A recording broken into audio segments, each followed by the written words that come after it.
உன் வார்த்தைகள் கேட்கப்பட்டது என்று வேதவசனம் சொல்லுகிறது. வித்தியாசம் உண்டாகும்படி செய்வேன் என்று கர்த்தர் சொல்கிறார். நான் உன்னை வெறுத்து விடவில்லை என்று கர்த்தர் சொல்லுகிறார். இன்றைக்கு கர்த்தர் நமக்கு தருகிற ஒரு வார்த்தை வார்த்தை வார்த்தை நீ எழும்பி காரியத்தை நடப்பி நடப்பி.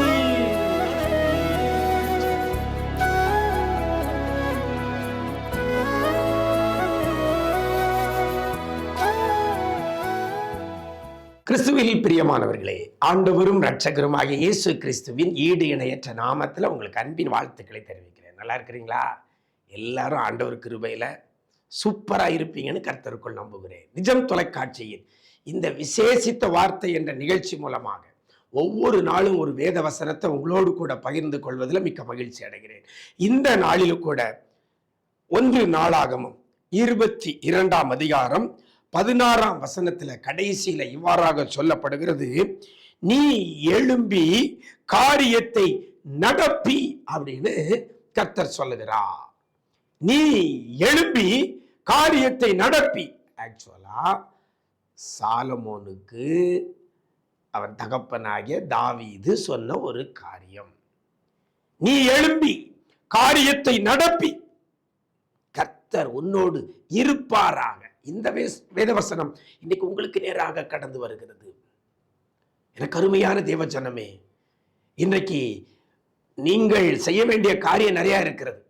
உங்களை கொண்டு என்னை கொண்டு கர்த்தர் செய்ய இருக்கிற காரியம் நிறைய இருக்கிறது.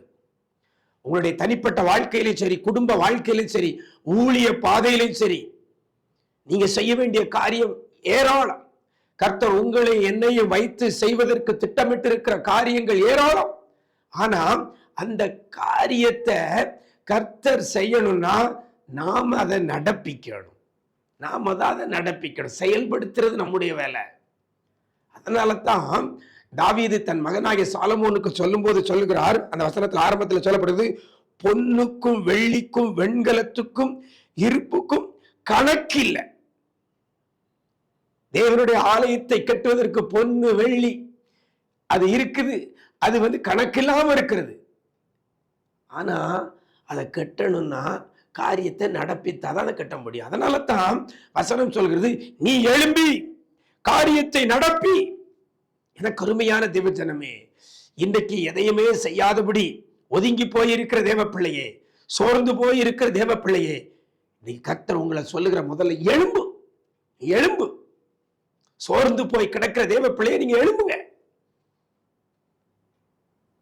இன்னைக்கு அநேகர் பல காரியத்தினால சோர்ந்து போய், என்னால அவ்வளவுதான், என்னால முடியாது, அவ்வளவுதான், அவ்வளவு நெருக்கம், அவ்வளவு பாடு, அவ்வளவு வேதனை. படுத்து கிடக்கிற தேவ பிள்ளையே எழும்பு. முதல்ல சொல்லப்படுது எழும்பு. வசனம் அழகா சொல்லுகிறது, நீ எழும்பி, அதுக்கப்புறம் காரியத்தை நடப்பி என்று சொல்லப்படுகிறது. எனக்கு அருமையான தேவ ஜனமே, எழும்பி காரியத்தை நீங்க நடப்பிக்க போறீங்க. உங்க காரியம் எது கடப்புல கிடக்குதோ, எது நிறைவேறாமல் கிடக்கிறதோ, இன்னைக்கு நீங்க எழும்பி அந்த காரியத்தை நீங்க செய்ய ஆரம்பிக்க போறீங்க. வசனம் சொல்லுகிறது, கர்த்தர் உன்னோட இருப்பாராக. நீங்க எழும்பாத வரை, நீங்கள் காரியத்தை தொடங்காத வரை எப்படி எனக்கு தெரியாது. ஆனால் நீங்கள் எழும்பி காரியத்தை நடப்பிக்க ஆரம்பித்து விட்டால் கர்த்தர் உங்களுக்கு துணையாயிருப்பார். கர்த்தர் உங்களோட இருப்பார். எனக்கு அருமையான தேவஜனமே, நாம தான் ஒரு ஸ்டெப் எடுக்கணும், நாம தான் எழும்பணும், நாம தான் காரியத்தை நடப்பிக்கணும். தாவீது கோலியாத்தை மேற்கொள்ளும் போது அவனாதான் ஸ்டெப் எடுக்கிறான், அவனாதான் ஆற்றங்கரைக்கு போறான், குழாங்கல் எடுக்கிறான், அவனாதான் கவனம் எடுத்து சுத்துறான், அவ்வளவுதான். ஆனா கர்த்தர் அங்க செய்ய வேண்டியதை செய்தார். தாவீதோடு கர்த்தர் இருந்து அந்த பெரிய கோலியாத்தை பதடியில ஒன்ன போட்டு கீழே என்ன செய்தாரு, முகங்குப்புற விழ வச்சாரு. அப்போ நாம தான் எழும்பணும், நாம தான் காரியத்தை நடப்பிக்கணும். கர்த்தர் நம்மோடு கூட இருப்பார்.